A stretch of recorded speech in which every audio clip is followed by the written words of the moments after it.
Hey all, Tom Moran here from Tom's Big Spiders. In this episode, we're going to be rehousing one of the true giants of the hobby, Theraphosa blondi, or the Goliath Birdeater. This one is infamous even with people who don't generally keep tarantulas, only because of the amount of media attention it usually gets. As a matter of fact, just the other day, I was online surfing and happened to pull up a news article about the Theraphosa blondi being one of the biggest spiders in the world. So it does captivate a lot of people because it is a huge spider with reports of them getting up to 12 inches. So in this episode, we're going to go ahead and rehouse my big girl, my female, who's now probably pushing 9 inches or so. And I'm going to give some husbandry details of how I've kept her. So enough of me talking. Let's visit Theraphosa blondi or the Goliath Birdeater.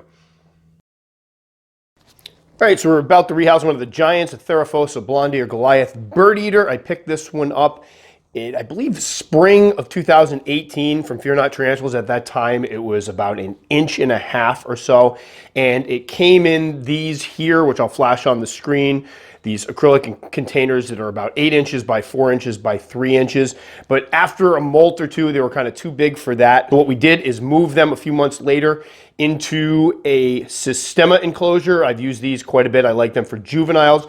They're about 101 ounces or 3 liters, measure about 8.5 inches by 6 inches by 4.5 inches. And at that point, they were doing some burrowing. They were staying out of sight. This is a species that you want to keep moist. It's a moisture-dependent species, considered to be one of the most moisture-dependent species, and the trick to keeping them moist is to give them enclosures that they can burrow in, and it offers some room for substrate, so you can keep those bottom levels of substrate moist. You can let the tops dry out a little bit, and then of course you always give them water dishes. So what we did is move them afterwards into what we have here, which is one of the Sterilite 15 quart or 14 liter containers. These measure about 17 inches by 11.5 inches by 6.5 inches. As far as no frill enclosures, they work great. I use these for a lot of my larger terrestrials that hit, 7, even 8 inches or so. It offers a decent amount of space, decent amount of room for burrowing. However, this one here is well over 8 inches now, and she's going to be getting something brand new. So what we have over here is going to be her adult enclosure, at least for the time being. If we get one of the 12-inch monsters that everybody prays for, we might have to put her in something a little bit larger.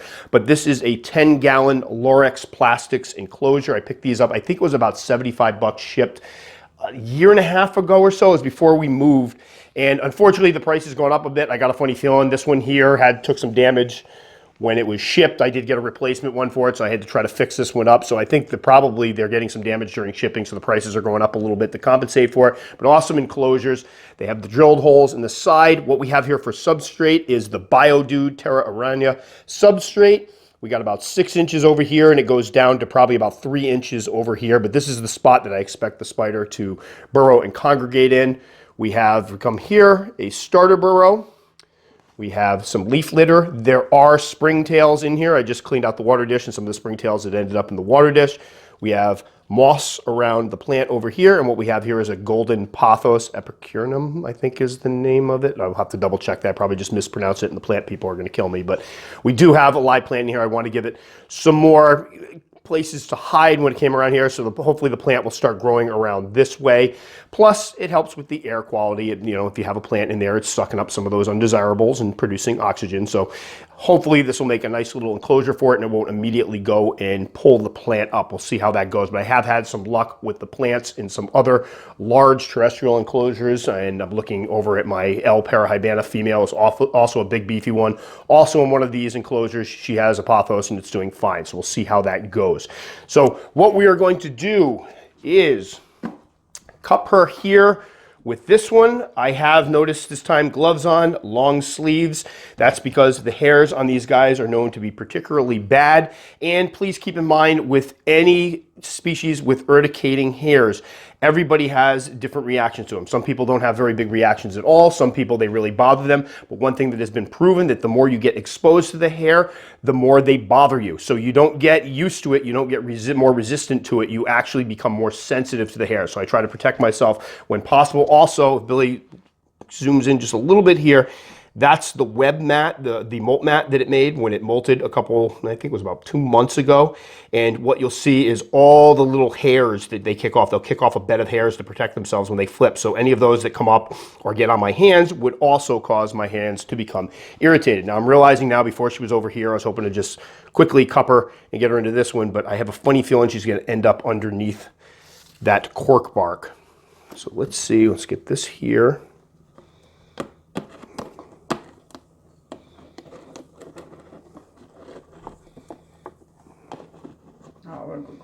Yeah, she's an absolutely stunning spider. Now, you can see she's squished up in there, and we'll get some good looks of her afterwards. She's actually very, very well behaved. I was talking to my buddy Charles, and I said I just didn't want to get hair kicked on me when I did this rehousing. He said his don't usually kick hair, they threat posture. And I have to say, I've had very good luck with all my Theraphosa species not kicking hair. The only times I've gotten hairs on me is when I've done maintenance and like a doofus picked something up from inside the enclosures that had hairs on them. Or, again, pulling the molts out. Sometimes the molts are covered with hair. So we're going to go ahead and try to put her right here, which will allow her to hopefully stay out in the open a little bit.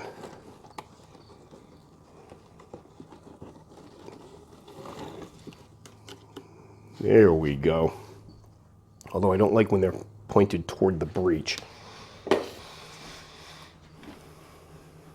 All right, so there she is in her new home, which really allows her to pop. I don't know if it's going to come out in the camera, but the hairs that are on her legs there. And keep in mind the hairs on the knees are what the T. blondi have. If this was a sturmy, you wouldn't have those long hairs on the knees, but those hairs have a pinkish hue to them. They are more than just big brown spiders. I find them fascinating personally because there is just something mind-blowing about a spider that can get that large. Now, a lot of folks talk about the fact they can get 12 inches. A more reasonable size is 10 to 11 inches. So if you get one, you can easily expect that. Although I would not discount the fact that there are probably some 12-inch specimens out there. The largest one, the one that's in the Guinness Book of World Records as the largest spider in terms of mass, meaning the size of it, the weight of it, that one was 11 inches, but I believe that was a wild-caught specimen, and we have had much better luck growing them in captivity to larger sizes. So the chances are that is not the largest specimen out there, and that these guys could rival the H. maxima or giant huntsman spider as the largest spider on the planet. Now, a couple notes about temperament. Again, some people have ones that will kick hairs. The hairs are nothing to scoff at, but others have ones that will throw up threat postures and act a little more defensive.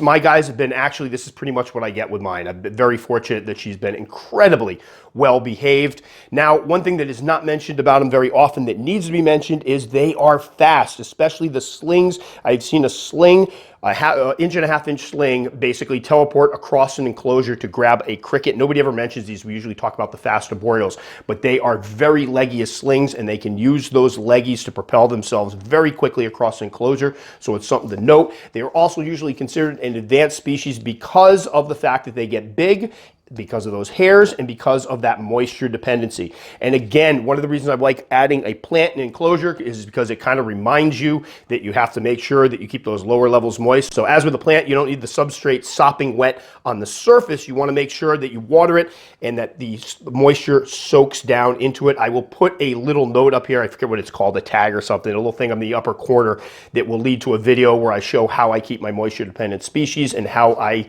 go about keeping the moisture levels up, and talk a little bit about the fact that we don't need the entire thing sopping wet. We just need those lower levels to stay moist. All right, one thing that's mentioned with these guys is that they need really high temperatures. I've seen things that say that if they're not kept 80, 85 degrees, that they will not grow, they will do poorly. I have not found that to be true whatsoever. I kept these guys at my old house, would have temperatures in the low 70s throughout the winter time, and then in the summertime it would get up to 80 degrees. In the new house, I will say it gets a lot warmer up here in the summer, so we've had temperatures around 80 to 87 degrees in the summertime, which has been multipalooza over here. So recognize that they do not need those extra high temperatures that you sometimes read about. I've had people contact me freaking out and trying to use heat mats and heat lamps because their temperatures drop below 80 degrees. It's not going to impact them. They are amazing eaters and very fast growing. growers. I just did my fastest growing tarantula list, and these guys are by far one of the fastest growing ones. The two that I have went from about 1.5 inches to 5.5, 6 inches within a year, which is amazing growth rate. They will slow down a little bit after that, but this is a spider that will molt frequently and put on massive size with each molt. So you start off with this little gangly sling, and before a year's time is up, you have something that's probably going to be one of the biggest spiders in your collection, and at that point is only a young adult. So one other thing to note about these behavior-wise, again, with that deep substrate, you may get some burrowing. That's a good thing. Don't freak out if they burrow. I've had Sturmy, I've had Theraphosa blondi, and I've had Theraphosa apophysis. All of them did some digging and burrowing when they were slings, and some of them do it right up to young adulthood. This one here actually had dug and burrowed and had a burrow in its enclosure until the last molt where it filled it in. My other one still has a burrow that it hides in. So hopefully with this one here, if mine chooses to burrow, it will have this little area right in here to go do some burrowing, which will hopefully keep the moisture levels up there nice and high and keep it nice and healthy. So as far as feeding is concerned, I feed my slings usually twice a week. These guys are voracious eaters, even as slings, so expect them to eat a lot. And slings will eat medium to large crickets right off the bat. These are guys that start with pretty large food items. As they put on some size, I will switch to once a week or once every 6 weeks or so. I usually feed my juveniles large roaches or crickets or even sometimes superworms. The adults will get dubia roaches or a bunch of crickets or a bunch of bee lats. All right, so you'll see videos out there of people feeding them live mice. I'm not a proponent of that. It is very cruel to the mouse. That is not a good way to go. Think about how that mouse is going. Not a good thing. However, I have some people ask, is it okay if they feed it a thawed out mouse? You can do that. Just know that it does leave a heck of a mess. That's the biggest thing with feeding them the vertebrates, is that unlike the insects where they suck them dry, they leave a nice little dry bolus. It will take them a while to consume it, and in 24 hours time, if it's warm enough, that animal, those animal remains can start to become rancid, and what you'll be left with is this sopping, nasty bolus that is dripping biological material all over your substrate and creating a wonderful petri dish of bacteria in your enclosure, which you don't want. So that's the reason why I try to shy away from that. If you do it occasionally, just make sure you scoop out any area that bolus was or the substrate underneath it to get that material out of there so it doesn't fester and become a mess. Or if you're using isopods and springtails, that might be something they can handle it, but I'm not a huge proponent of that myself. But people do it, and it is something they would eat in the wild. So there we go. Theraphosa blondi, absolutely, she couldn't have been any more well behaved. It almost looks like these are going to look like still shots because she's just not moving. Just hanging out. So there she is, Theraphosa blondi, one of the true giants, you know, literally the biggest spider in the world, one of the biggest spiders you can possibly keep. I know some folks out there don't like them because they're not a fan of the big brown spiders, but honestly, I think that's just, I don't know, it's everybody to each their own. Everybody has the spiders they like. If everybody always liked the same ones, the hobby would be very narrow and not quite as diverse, but I happen to absolutely love these guys. There is just nothing like a spider this massive. And pink. And pink. The pinks are popping big time on that beautiful one. So there, for anybody that says they're just a big brown spider, that is not just a big brown spider. It's brown and pink. So as you can see, she was very well behaved. I've had very good luck with all my Theraphosa species. However, it's important to note that behavior can vary from specimen to specimen. So although mine may be very relaxed, other people may find theirs are defensive, which could include throwing up defense postures or even kicking hairs, and the hairs can be quite nasty. And considering that this is a spider that can get 10 inches easily, it's important to note that that size can be very intimidating to somebody who's not used to working with large spiders. So always keep that in mind. This is why this species is not usually recommended for beginners. They are large, the hairs are pretty nasty, and of course there's the moisture dependency. About humidity, I have never measured humidity inside my enclosures. I do kind of monitor the humidity of the room outside. Basically, it comes down to moist substrate. If you have an aquarium or an enclosure that has moist substrate and a good open water dish with fresh water in it, your tarantula can stay hydrated. Plus, as that moisture evaporates from the substrate, it's going to naturally raise the humidity levels inside that enclosure to a healthy level for your tarantula. If in the summer you live in a place where it's much more humid, you're going to have to pay less attention to this. For example, folks in the Philippines might have a naturally humid environment, so this isn't such a big deal. However, in places where, say in the wintertime, time the heat kicks on and things get drier, you're going to want to be a little more attentive to make sure that that substrate doesn't dry out and that that water dish is full at all times. That'll give it the necessary moisture it needs to survive and thrive. Also, if you notice in this video, we have a little new graphic that's called Giant. I am going to start calling out some of the giant species because for some folks, size apparently does matter. So if I do have specimens that get over 7.5, 8 inches or so, I'm going to label them as giant so folks have an idea that this is going to be a big spider. So that will do it for this one. As always, if you liked it enough to subscribe, very much appreciate. Click the little circle up in there. If you want to check out more videos in the meantime, see what I'm about, you'll find them over here. If you leave a comment, know that I will respond to all comments, but it can sometimes take me a couple days because I tend to get a lot of them. That'll do it for this one, guys. Stay safe. We'll catch you all next time.